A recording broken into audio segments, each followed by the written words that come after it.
वो खुदा ने मर्तबा तुझे को दिया, न किसी को मिले न किसी को मिला, न किसी को मिले न किसी को मिला। कोई तुझसा हुआ है ना होगा शाह, तेरे खालिक हुस्न अदा की कसम है। कलाम इलाही में शम्स-ओ-दोहा, तेरे चेहरे नूरी फ़ज़ा की कसम, कसम शब तारों मेरा ज़ेता, वो हबीबा की ज़ुल्फ़ दोता की कसम है। कलाम इलाही में शम्स-ओ-दोहा। কুফের সামনে একটা দরুদ শরীফ পড়ল, সেটা আমার মুখে মুখে আপনারা একটু পড়বেন। আল্লাহুম্মা সাল্লি আলা মুহাম্মাদিন ওয়া আলা আলি মুহাম্মাদ সালাতান দাইমাতান মাকবুলাতান তুআদ্দি বিহা আন্না হাক্কাহুল আযীম। এই দরুদ শরীফ পড়ে ওই মেয়ে যখন একটু করে তুতু নিক্ষেপ করলো, কোথায়? কূপের মধ্যে। একেবারে এতগুলো না, সামান্য থু করে একটু করে তুতু নিক্ষেপ করলো, সাথে সাথে ওই কূপের নিচে থাকা পানিগুলো ডাইরেক্ট উপরে চলে আসলো। সুবহানাল্লাহ। এই ঘটনাটা উনি দালাইলুল খায়রাতের মধ্যে সুলাইমান জাযুরি রাহমাতুল্লাহ আলাইহি ঘটনাটি এনেছেন। দরুদ শরীফের কত ফজিলত দেখেন, এরকম অসংখ্য লক্ষ লক্ষ ফজিলত আছে দরুদ শরীফের। এটা তো আপনার দরুদ শরীফ শুধু একটা না, এটা একটা দরুদ শরীফ। অনেক রকমের দরুদ শরীফ আছে না? দরুদে হাজারি, দরুদে লাকি, দরুদে তুনাজিনা, দরুদে নূরিয়া, দরুদে নারিয়া বলে আর কি। এরকম অনেক হাজার হাজার লক্ষ লক্ষ দরুদ শরীফ আছে। আপনি যেটাই ভরেন না কেন, দরুদ শরীফ বলতে দরুদ শরীফ। আমরা আল্লাহুম্মা সাল্লি আলা বলতে এটাও দরুদ শরীফ, সালাতুন ইয়া রাসূলুল্লাহ আলাইকুম এটাও দরুদ শরীফ, সাল্লাল্লাহু আলা সাইয়্যিদিনা মুহাম্মদ এটাও দরুদ শরীফ। আমাদের সুন্নিদের দরুদ শরীফের শেষ নাই। তবে সুন্নি যারা আছে তাদের দরুদ শরীফ একটা, কারণ তারা অন্য দরুদ শরীফ পড়তে শোনা যায় না, খালি একটা পড়ে, যেটা নামাজে পড়ে সেটা। জোরে বলেন ঠিক কিনা? দরুদ ইব্রাহিম ছাড়া দরুদ নাই, বলছে এটাই উত্তম, এটাই আফজল, নামাজে যেটা পড়ি সেটা। এটা নামাজের বাইরে পড়া মাকরুহ, এটা নামাজের মধ্যে পড়বে তো দরুদ শরীফটা। তাহলে তো আমাদের হুজুর কেবলা আওলাদুর রাসূল এত বড় আলেম হয়ে উনি কি সেটা জানেন না? উনি বলতেন যে যেটা দরুদ ইব্রাহিম পড়ি তোমরা নামাজের পরে 100 বার 200 বার দরুদ শরীফ পড়িও। কোনটা? দরুদ ইব্রাহিম। দরুদ ইব্রাহিম বলছে। এদের উদ্দেশ্য হলো বাতিলদের, সুন্নিরা যেটা করবে এর বিপরীত। এর কি দেখেন না, আমরা মিলাদুন নবী করি, তারা করে সিরাতুন নবী, ঠিক না? আমরা জুলুস করি, তারা জুলুস বলে না, আবার বলে ইস্তেমা যায়, ইস্তেমা করে আবার, মানে এর বিপরীত একটা না একটা করবে। আমরা 7 দিনে সালিশে করি, মানুষ মারা গেলে ওরা 7 দিনে করবে না, দরকার হলে 5 দিনে করবে। যে ফয়জন করতে হলে 5 দিনে করবে, 7 দিনে করবে না। আর সালিশে করবে না, দরকার হলে 41-42 দিনে করবে, 40 দিনে করবে না, যেহেতু সুন্নিরা করে, ঠিক কি না? সব সময় বিপরীত। সব সময় কি সুন্নিরা যেটা করে এটার গোরামি করে, বিপরীত উল্টাটা করে। ইসলাম নিয়ে গাদ্দারি ছাড়া এগুলো আর কিছু না, যুগ যুগ ধরে পালিত হয়ে আসতেছে। ঈদে মিলাদুন নবী, হ্যাঁ, আপনার জুলুস, ফাতিহা,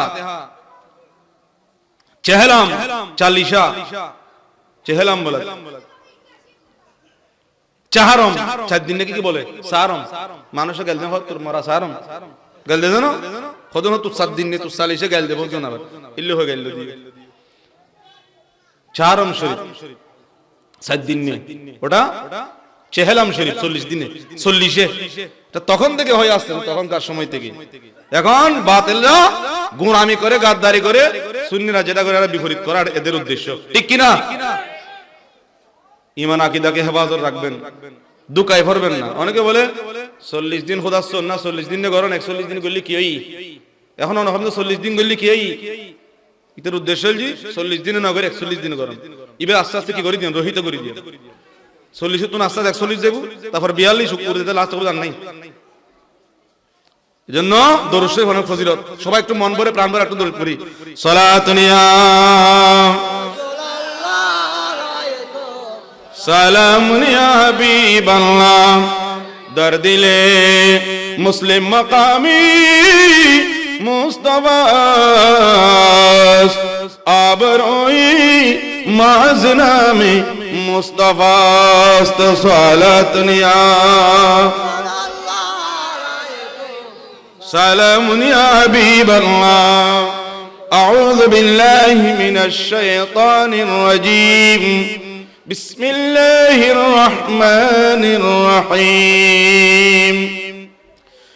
ইয়া আইয়ুহাল্লাযীনা আমানুত্তাকুল্লাহ ওয়া কুনু মা'আস সাদিকিন। সাদাকাল্লাহুল মাওলানাল আযীম ওয়া সাদাকা রাসূলুহুন নাবিয়্যুল হাবিবুল কারীম ওয়া নাহনু আলা যালিকা লামিনাশ শাহিদিন ওয়াশ শাকিরিন ওয়ালহামদুলিল্লাহি রাব্বিল আলামিন। রাব্বি সাল্লি ওয়া সাল্লিম ওয়া বারিক আলাইহি।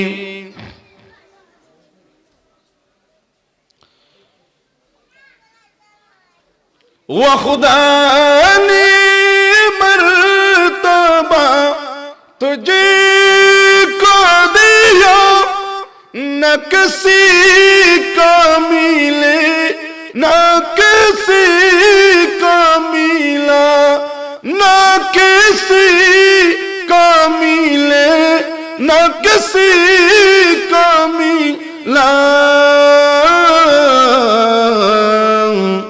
कोई तुझसा हुआ है ना हो गाशाह, तेरे खालिक हुस्न अदा की कसम है, कलाम इलाही में शम्स दोहा, तेरे चेहरे नूरी फज़ा की कसम, कसम शब तार मेरा ज़ैता व हबीबा की ज़ुल्फ़ दोता की कसम है, कलाम इलाही में शम्स दोहा। अल्हम्दुलिल्लाह व शुक्रान लिल्लाह। উপস্থিত মুহতারামুল মাকাম ওয়াজিবুল ইহতারাম ঐতিহ্যবাহী রাউজান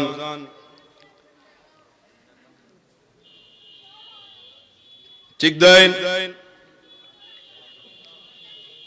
গৌসিয়া কমিটি বাংলাদেশ ৫ নং ফাটানপাড়া মডেল ইউনিট শাখা ও অত্র এলাকাবাসীর সার্বিক সহযোগিতায় ব্যবস্থাপনায় আয়োজিত আজকের নুরানি ইমানি ইরফানি 14তম সুন্নি সম্মেলনের সম্মানিত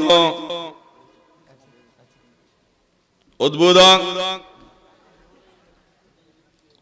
গৌসিয়া কমিটি বাংলাদেশ চট্টগ্রাম উত্তর জেলার প্রচার ও প্রকাশনা সম্পাদক আলহাজ আহসান হাবিব চৌধুরী হাসান সাহেব, খলিফাতুর রাসূল সিদ্দিক আকবর রাদিয়াল্লাহু আনহু উরসে পাক, আওলাদ রসুল হাফেজ কারি সৈয়দ আহমদ শাহ শ্রীকুরি রহমতুল্লাহ আলাইহির উরসে পাক, আওলাদ রসুল হাফেজ কারি সৈয়দ মোহাম্মদ তৈয়ব শাহ রহমতুল্লাহ আলাইহির উরসে পাক, গাজী দিমিলা শের বাঙ্গালা রহমতুল্লাহ আলাইহির উরসে পাক উপলক্ষে তাদের স্মরণে আয়োজিত আজকের এই 14তম সুন্নি সম্মেলনে যারা উপস্থিত হয়েছেন, বিশেষ করে অত্র এলাকার সম্মানিত শ্রদ্ধাভাজন মুরব্বিবৃন্দ, আমি সবাইকে সবার শুকরিয়া আদায় করতেছি এবং ইন্তজামি কমিটির শুকরিয়া আদায় করতেছি। আল্লাহ পাক রব্বুল আলামিন বৌসিয়া কমিটির ভাইদের এবং উত্তরালাকার মা বোন মুরব্বী ভাইরা যারা সহযোগিতা করেছেন সবার শুকরিয়া আদায় করতেছি। আল্লাহ ইন্তজামিয়া কমিটির পক্ষ থেকে আজকের এই আজিমুল শান ইন্তজামকে কবুল করুন। সবাই বলুন আমিন। আরো বড় করে বলুন আমিন।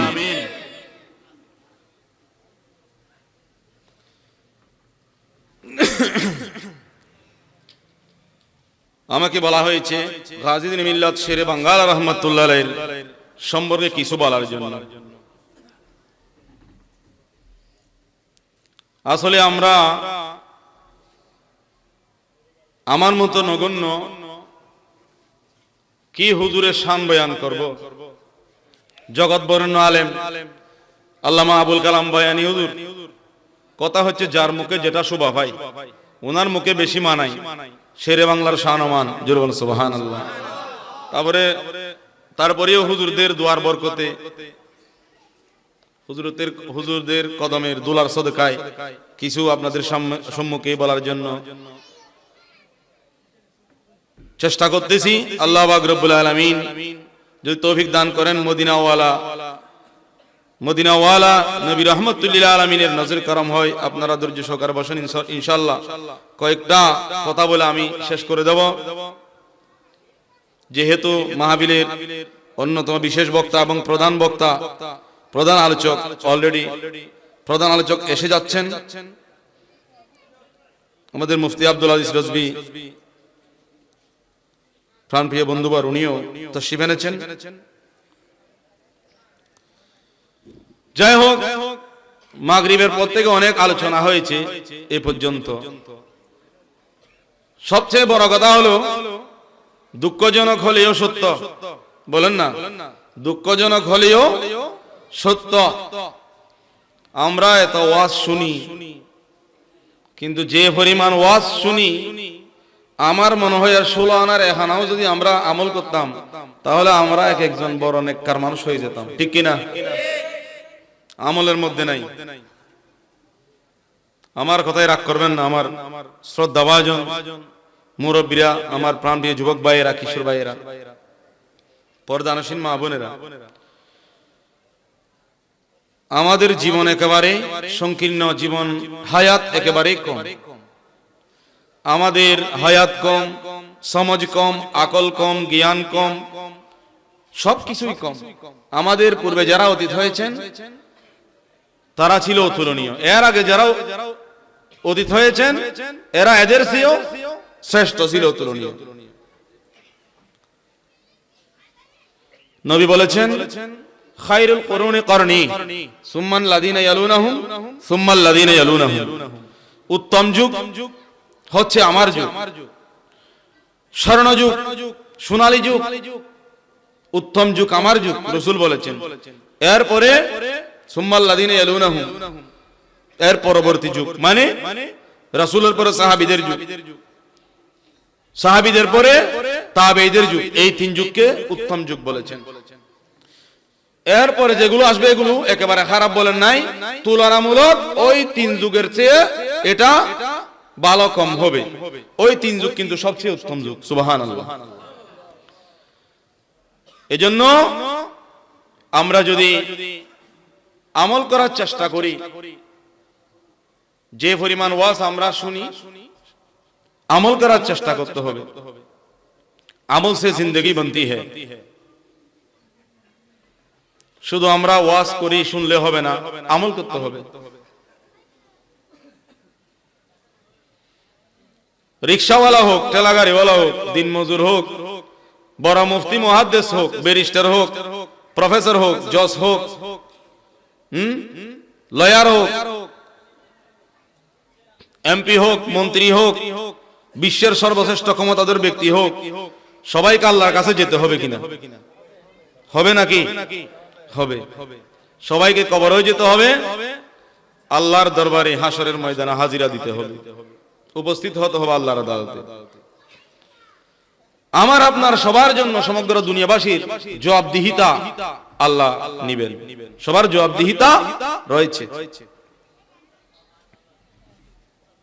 কারণ সমস্ত বিচারকদের বিচারককে, বিচারকদের বিচারক কোরআন শরীফের 30তম পারার সূরা 3-এর মধ্যে আল্লাহ বলেছেন, আলাইসাল্লাহু বিআহকামিল হাকিমিন, আল্লাহ বিচারকদের বিচারক নয় কি? তার মানে আল্লাহ সর্বশ্রেষ্ঠ বিচারক, সর্বশ্রেষ্ঠ জজ। ওই দিন বিচারক হবে আল্লাহ, ব্যারিস্টার হবে আমার নবী রাহমাতুল লিল আলামিন। জোরে বলো সুবহানাল্লাহ।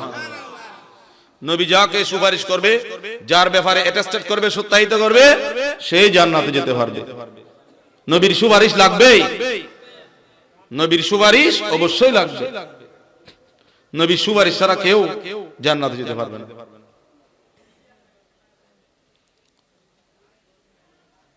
নবীর অনুমতি লাগবে। এজন্য আল্লাহ হযরত বলেছেন, দুনিয়া, জান্নাত, জাহান্নাম গুলো আল্লাহ সৃষ্টি করেছেন, ঠিক আছে, সবকিছুর মালিক আল্লাহ, আল্লাহ রাসূলকে বানিয়ে দিয়েছেন। জয় বলো সুবহানাল্লাহ। খালিকে কুল ने आपको मालिके कुल बना दिया, खालिके कुल ने आपको मालिके कुल बना दिया, दोनों जहां आपके कब्ज़ इख्तियार में सलातनिया সালাম ইয়া হাবিবাল্লাহ। প্রিয় হাজরিন, শুরুতে বরকতান একটি আয়াতে কারিমা তেলাওয়াত করেছি, কোরআনে পাকের সূরা তাওবার 119 নং আয়াতে কারিমা। আল্লাহ পাক ইরশাদ করেন, হে ঈমানদারগণ, তোমরা আল্লাহকে ভয় করো এবং সাদিকিন, সত্যবাদীদের, সাদিকিন তথা সত্যবাদীদের, শুহাদায়ে কেরামের, আউলিয়ায়ে কেরামের তোমরা সঙ্গী হয়ে যাও, সাথী হয়ে যাও, তাদের সুহবত লাভ করো, তাদের সঙ্গ লাভ করো। জোরে বলুন সুবহানাল্লাহ।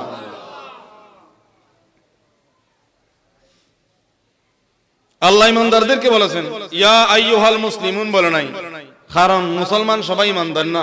আল্লাহ বলেছেন ইয়া আইয়ুহাল্লাযিনা আমানু, মুসলমানের মধ্যে যারা ইমানদার তাদেরকে বলেছেন। জোরে বলুন সুবহানাল্লাহ।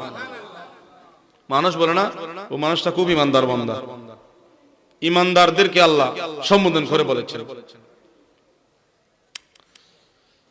সেরকম সাদিকিনদের একজন হলো গাজী ইবনে মিল্লাত শেরে বাঙ্গাল রাহমাতুল্লাহ আলাইহি। জোরে বলুন সুবহানাল্লাহ।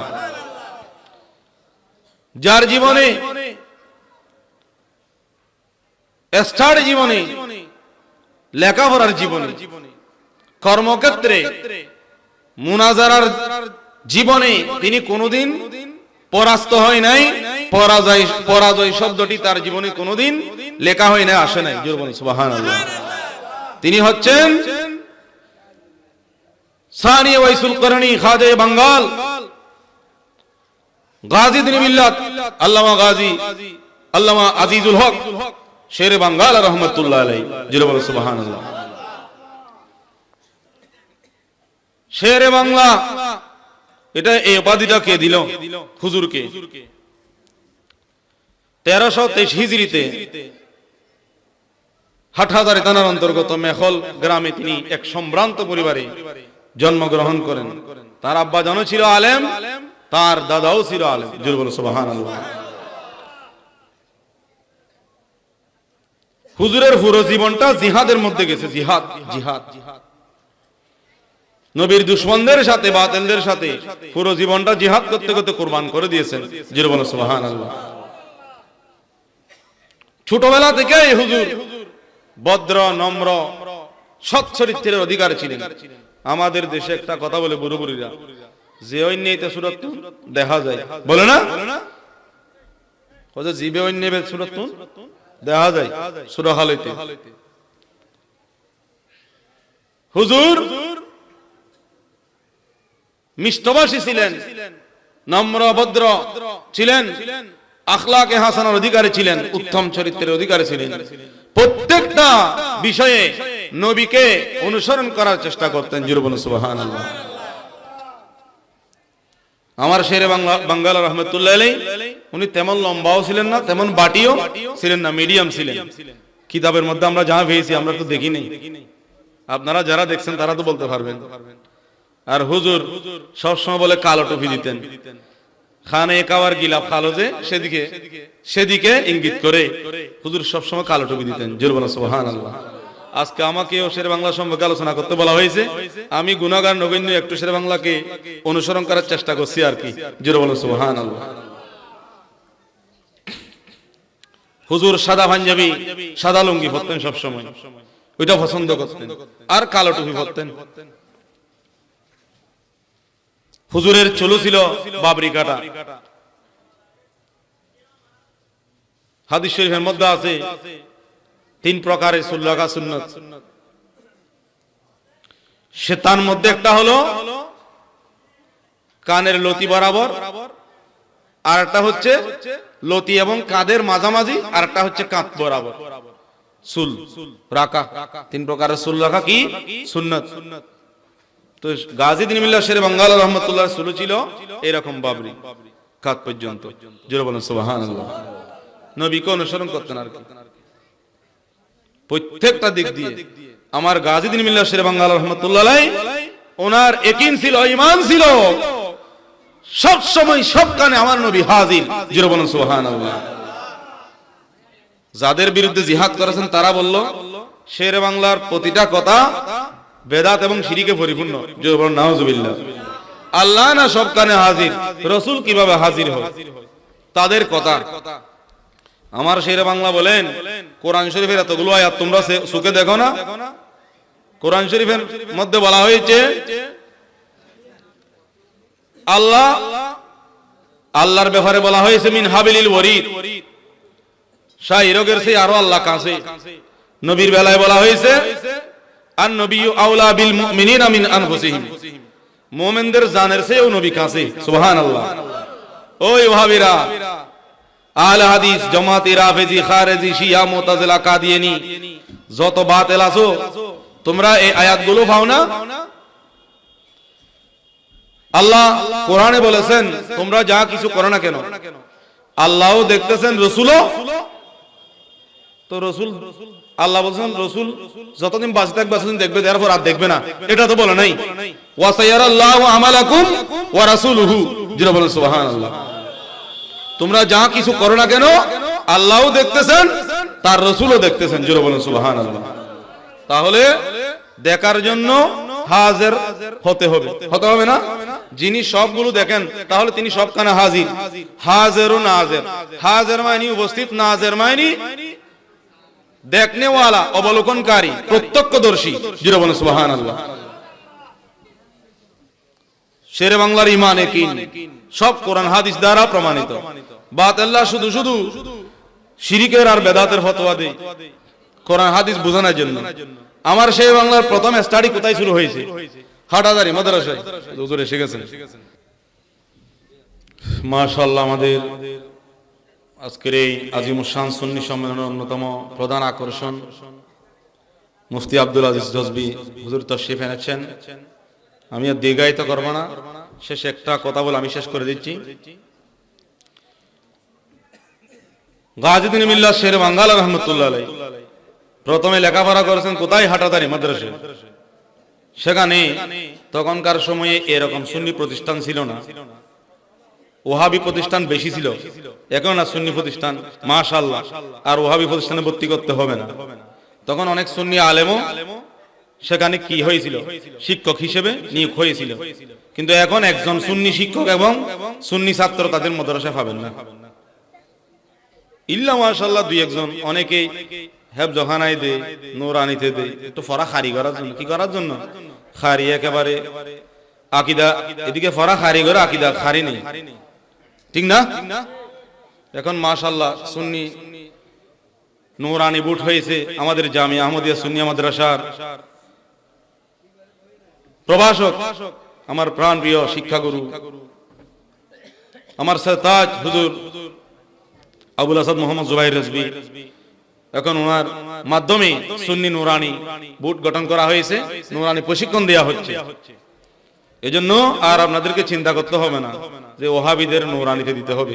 সুন্নি নূরানি এখন প্রত্যেক প্রায় মাদ্রাসায় হয়ে গেছে। সুবহানাল্লাহ। একটার শুধু গৌরব দেখাই, খারি ফরা খারি, আর কিছু নাই, শুধু ফরা খারি এটা আছে। কিছুদিন পর্যন্ত বক বক করছে না, এতদিন পর্যন্ত কে? রেজাউল করিম আবরার। হ্যাঁ, খালি মোনাজারা ডাক দেয়, মোনাজারার সময় তাকে আর হওয়া যায় না, বলেন না? মোনাজারার সময় আসলে তাকে আর, যার সাথে বসার জন্য বলছে তার নাম শুনলে তার বাপদাদারও ফায়খানা করে দেয়। যার সাথে যে চ্যালেঞ্জ গ্রহণ করছে, মানে মানুষের কাছে ভাইরাল হওয়ার জন্য এখন দাওয়াত অনেক বেড়ে গেছে। তার মানুষ তো এগুলো বুঝে না। ভাইরাল হওয়ার জন্য যদি সেটা না হয় তাহলে এখন কোথায় গেল? এখনো এদের লজ্জা শরম নাই তো? নবী বলেছেন আল হায়াউ শুবাতুম মিনাল ঈমান। লজ্জাশীলতা ইমানের একটা কি অংশ। আল ঈমানু বিদ'উন ওয়া সাব'উনা শুবা ফাআফদালুহা কাউলু লা ইলাহা ইল্লাল্লাহ ওয়া আদনাহা ইমাতাতুল আযা আনিত তরিক। ঈমানের 70-এরও বেশি শাখা প্রশাখা আছে। তন্মধ্যে সবচেয়ে উত্তম হলো আল্লাহ ছাড়া কোনো মাবুদ নেই এই কথার সাক্ষী দেয়া, অর্থাৎ কলমা শরীফ যেটা আর কি। আর সবচেয়ে ছোট শাখাটা হলো রাস্তাতে কষ্টদায়ক বস্তু সরিয়ে ফেলা।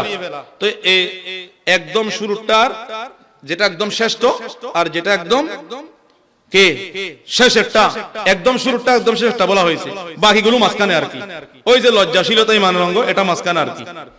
তো এই হায়া শরম নাই বলে সে যেখানে সেখানে চ্যালেঞ্জ করেই যাচ্ছে, কিন্তু তারিখ দিলে ওই তারিখ আর হওয়া যায় না তাকে, ঠিক কিনা বলেন?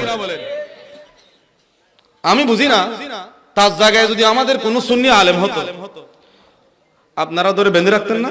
মনে করো তার জায়গায় যদি আমি হুজুর আপনাকে বেঁধে রাখবো, আপনি তো কথা কাজে ঠিক নেই, আপনি মোনাজার ডেট দিয়েছেন তাদেরকে, আপনি কোথায় চলে যান? এটা তো আমাদের বন্ধু, আমি আপনাকে বসতে হবে তার সাথে, বলতেন না? এরা সব মুরুক্কু গরু। মানুষ বলে কুকুরের ব্রেনও নাই। যদি থাকতো তারা তাকে ধরে রাখতো, কাকে? তার অনুসারীরা তাকে ধরে রাখতো। আজকে সুন্নিদের সাথে বসতে হবে, তুমি যে বসছো, তুমি যে হক, তোমারটা যে ঠিক, এটা প্রমাণ করে দিতে হবে না? এটা কি গরু ছাগল মনে হয় এই সমস্ত ওয়াহাবিরা? এদের মাথায় এদের বিবেক কোথায় গেল? এদের একের পর এক চ্যালেঞ্জ ছুড়ে দিচ্ছে, আর সুন্নিরা চ্যালেঞ্জ গ্রহণ করতেছে। ডেট যেটা দেয়া হয় ওই ডেট আর তাকে খুঁজে হওয়া যায় না। খালি অনলাইনে করো। অনলাইনে জালিয়াতির সুযোগ আছে। অনলাইন মানে ঘরের কোনায় থেকে ফেসবুকে বলবে যে বিচারক বিচার করছে, সে কি কিতাব থেকে বলতেছে নাকি কিতাবের বাইরে থেকে বলতেছে, গেল আপনারা জানবেন। সে কিন্তু কিতাব চুরিও করতে পারে। ফারুকী সাহেব বলতো না, সবচেয়ে বড় সুর কিতাব সুর। সবচেয়ে বড় সুর কি? কিতাব সুর। এখন অনলাইনে না বলে যদি অফলাইনে বসে, তখন না প্রমাণ হয়ে যাবে সে কিতাব থেকে বলতেছে না নিজের থেকে বলতেছে। তার বাহাদুরি কতটুকু! মানুষকে ধোঁকা দিচ্ছ, জাহান্নামী। তারা নিজেরাই ব্রিটিশের দালাল, তারা আলা হযরতকে ব্রিটিশের দালাল বলে তুহমত দেয়। আল্লাহ আমাদের দেশের সরল প্রাণ সুন্নি মুসলমানদের, সরল প্রাণ মুসলমানদের ঈমান আকীদাকে আল্লাহ হেফাজত করুন। সবাই বলুন আমিন। আখির জামানার দাজ্জাল বলেছেন আল্লাহ রাসূল, দাজ্জাল আসবে। এগুলো এক একজন দাজ্জাল, এগুলো একটা কি? আখির জামানার দাজ্জাল। আপনারা দেখতেছেন না আমি কি মিথ্যা বলতেছি না সত্য বলতেছি? আপনারা ফেসবুকে দেখেন না, ও একের পর এক যেখানে মাহফিলে যায় শুধু চ্যালেঞ্জ ছুড়ে দিচ্ছে। কই একটা চ্যালেঞ্জে ডেট ঠিক করলো আর থাকে না। তো প্রশাসনের অনুমতি কি? প্রশাসনের আমাদের গুলোর অনুমতি দেয়, তোমার গুলোর অনুমতি দেয় না প্রশাসনে? মানুষকে ধোঁকা দিচ্ছ। মারামারির তো কিছু নাই, তোমরা যেখানে বলো সেখানে আসো, বসো। কারণ ওরা জানে ওরা কোনোদিন কিতাব দিয়ে, কোরআন হাদিস দিয়ে তাদেরটা সত্য প্রমাণিত করতে পারবে না, এটা তারা ভালো করেই জানে। বলতেছে এটা যখন পারবো না, মানুষের মাঝে হই হুল্লা চিৎকার করে, কুত্তর মতো গেউ গেউ করে একটু জনপ্রিয়তা ভাইরাল হয়ে যায়। এই সুযোগে ও ভাইরাল হয়ে গেছে, এখন তো বাড়ি গেছে, তো কেউ চিন্তা না আগে আগে রেজাউল করিম আবরারকে এখন তার দাওয়াত দেখেন ফেসবুকের মধ্যে। ওরে বাপ রে বাপ, বাবুনগর মাদ্রাসা আটাদারি মুলকানা সবখানে আনতেছে, বড় মুফতি হয়ে গেছে।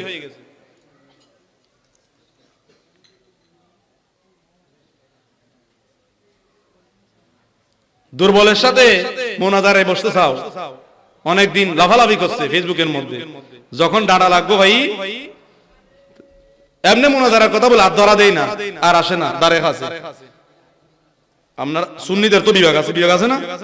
আপনারা যদি একজন সুন্নি আলেম হতো, আপনারা বসে ধরতেন, সমস্ত সুন্নি জনতা দত্ত। কারণ তাদের ঈমান আছে, ইয়াকিন আছে, বিবেক আছে, আকল আছে, জ্ঞান আছে। আরে বাতিলদের এগুলো নাই। যদি থাকতো তারা দলকে মারবাকে রশি দিয়ে বেঁধে ওই সুন্নি আলেমকে বলতো, আপনি আসেন, আপনি প্রমাণ করেন, আমাদের হুজুর প্রমাণ করবে। তখন না বুঝা যেত।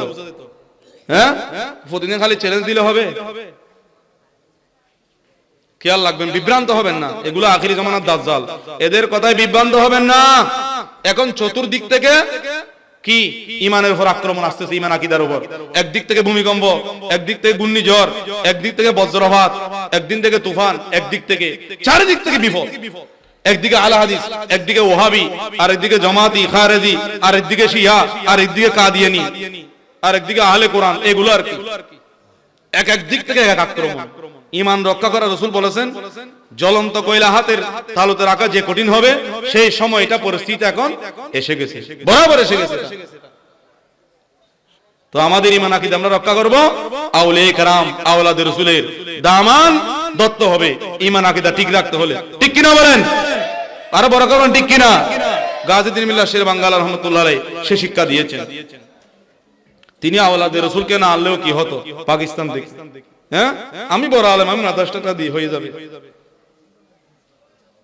যোগ্য ব্যক্তিকে মূল্যায়ন করতে হবে। উনি এত বড় আলেম, কিন্তু উনি ওনার বড়ত্ব, ওনার আওলাদ রাসূলের সামনে উনি নিজেকে বড়টা দেখাই নাই। জামিয়া আজিজিয়া সুন্নিয়া মাদ্রাসা করতে চাইছিল শেরে বাংলার নামে। শেরে বাংলা বলতেছেন, না হুজুর, যেখানে আপনি আছেন আওলাদ রাসূল, আপনার নামেই হবে জামিয়া আহমদিয়া সুন্নিয়া আলিয়া। আহমদ শাহ সিরকুরি রহমাতুল্লাহের নামে হয়েছে। আওলাদ রাসূল চাইছে আজ লোক শেরে বাংলার নামে দিতে। শেরে বাংলা বলছেন, না হুজুর, আমার চেয়ে আপনি অনেক বড়। এখন তো আমরা বলি না, আমি সবার চেয়ে বড় বলি। হ্যাঁ, হুজুর ইন্তেকাল হয়েছে নুরুল মুনাওয়ার রহমাতুল্লাহ আলাইহি এই স্টেজে বলেছিল, আমার মনে আছে, আপনাদের মনে আছে না জানি না, হুজুর এই স্টেজে বলেছিল, আমি হাশেমি সাহেবের সামনে কিছু না। এত বড় একজন আলেম, আলেম না শুধু, উনি যেটা বলতো সেটা হয়ে যেত। একজন জবরদস্ত ওলি ছিল আল্লামা নুরুল মুনাওয়ার রাহমাতুল্লাহ। এই স্টেজে বলেছিল, আমি ছিলাম। ওই দিন আবুল কালাম বয়ানিও ছিল একই স্টেজে। আমি আল্লামা হাশিমের সামনে আমি কিছুই না। আল্লামা হাশিমি শেরে বাংলার সামনে কিছুই না। শেরে বাংলা আল্লাহর সামনে কিছুই না। খাটু করতেছে না, অর্থাৎ আগের যত আগে গেছে, যারা আগে অতীত হয়েছে, এরা আমাদের চেয়ে কি শ্রেষ্ঠ। উনি সেটাই বোঝাতে চেয়েছেন। জোরে বলেন সুবহানাল্লাহ। শেরে বাংলা সারা জীবন বলে গেছেন, বাতিল সে বাঁচো। আমাদের হুজুরকে বলে না, বাতিলদের সাথে আত্মীয়তা করবেন, বাতিলদের সাথে সম্পর্ক রাখবেন না। এটা আমাদেরকে খেয়াল রাখতে হবে, কারণ এরা ঈমান বিধ্বংসী, ঈমান কেড়ে নিবে। কয়জন আছে ঈমান ঠিক রাখতে পারে? এরা হচ্ছে বর্তমান যুগের এক একজন দাজ্জাল। ঈমান হরণ করার জন্য ছলে বলে কলে কৌশলে চেষ্টা করতেছে কিভাবে আপনার ঈমান আকীদা নষ্ট করে দিতে পারে, তাহলে ওরা সাকসেস। এদিকে ইহুদি নাসারা তারাও খুশি, বলছে আমরা যে ডলার দিই, লক্ষ লক্ষ কোটি কোটি ডলার, আমরাও সাকসেস। আমাদের অনুদান পেয়ে তারা এই প্রচারণা চালাচ্ছে ওহাবিয়াতের। এই যত বাতিল ফেরকা আছে, বিশেষ করে আহলে হাদিস আমাদের দেশে, ইহুদিদের এজেন্ট আব্দুর রাজ্জাক বিন ইউসুফ, আপনারা দেখেছেন মোবাইলে, ফেসবুকে, ডাইরেক্ট সরাসরি ইহুদিদের সাথে যোগাযোগ আছে তার। ইহুদি আজকে যে ইহুদিরা মারতেছে ফিলিস্তিনের মধ্যে মুসলমানদের, অসহায় নারী পুরুষ, মাসুম শিশুদের চিৎকার আহাজারিতে আকাশ পাতাল ভারী হয়ে গেছে, রক্তে রঞ্জিত হয়ে গেছে গোটা ফিলিস্তিন। যে ইহুদিরা মারতেছে রাত দিন, আমরা তো সেখানে গিয়ে যুদ্ধ করতে পারতেছি না। আমরা সাধারণ তাদের তৈরি করা পণ্যগুলো আমরা বর্জন করতে পারতেছি না। আমরা সেরকম মুসলমান আর কি। আমি কতবার বললাম এখানে জুমা মসজিদে, জুমার দিন, আসাদুল জিহাদে জিহাদুল হাওয়া। রাসূল পাক হাদিসে পাকে ইরশাদ করেছেন, সবচেয়ে বড় জিহাদ নফসের সাথে জিহাদ। ইহুদিদের পণ্যগুলো আমাদের বেশি ভালো লাগে। এই মুহূর্তে সেগুলো যদি ত্যাগ করেন, এক একজন মুজাহিদের সওয়াব পাবেন। জোরে বলেন সুবহানাল্লাহ। আল্লাহ বলবেন যে এটা শুধু আল্লাহ রাসূল বলেছেন, আল মুসলিম আকুল মুসলিম কুল্লু মুমিনিন ইখওয়াতুন। ওই হাদিসে পাক গুলো যদি আমল করেন তো আল্লাহ রাসূল বলেন যে না, আমার এই উম্মতের মধ্যে প্রকৃত ভ্রাতৃত্ববোধ আছে, তারা মুসলমান, আর এক মুসলমানের প্রতি ভালোবাসা আছে। ফিলিস্তিনের মুসলমানদেরকে মারতেছে বিদায় তারা ঘৃণা করে তাদের পণ্যগুলো ব্যবহার করতেছে না, তো এগুলো আল্লাহ তাদেরকে জিহাদের সওয়াব দান করবেন। জোরে বলুন সুবহানাল্লাহ। আর যারা এখনো তাদের পণ্যগুলো ইচ্ছা করে জেনে শুনে ইউজ করতেছেন, তারা ইসরায়েলিদেরকে সাহায্য করতেছেন ফিলিস্তিনিদেরকে মারার জন্য। ইসরায়েলি পণ্যগুলো ছাড়া আর পণ্য নাই। যদি বলতাম ওদের ছাড়া তো আর পণ্য নাই, আমরা কি করব, উপবাসে মরবো, ওদের পণ্য ছাড়া আর পণ্য নাই অন্যান্য দেশের। এখন আপাতত ইসরায়েলিদের পণ্যগুলো ব্যবহার করবেন না। অন্যান্য মুসলিম ও মুসলিম রাষ্ট্র অন্যান্য যারা তৈরি করতেছে made in India, made in China, অন্য আছে না, ওই ইসরায়েলিদের গুলো আপনারা ইউজ করবেন না। এগুলো ফেসবুকের মধ্যে তালিকা সহ অনেকবার দেয়া হয়েছে, সেগুলো খোঁজার জন্য সেখানে চার্জ দিলে পাবেন।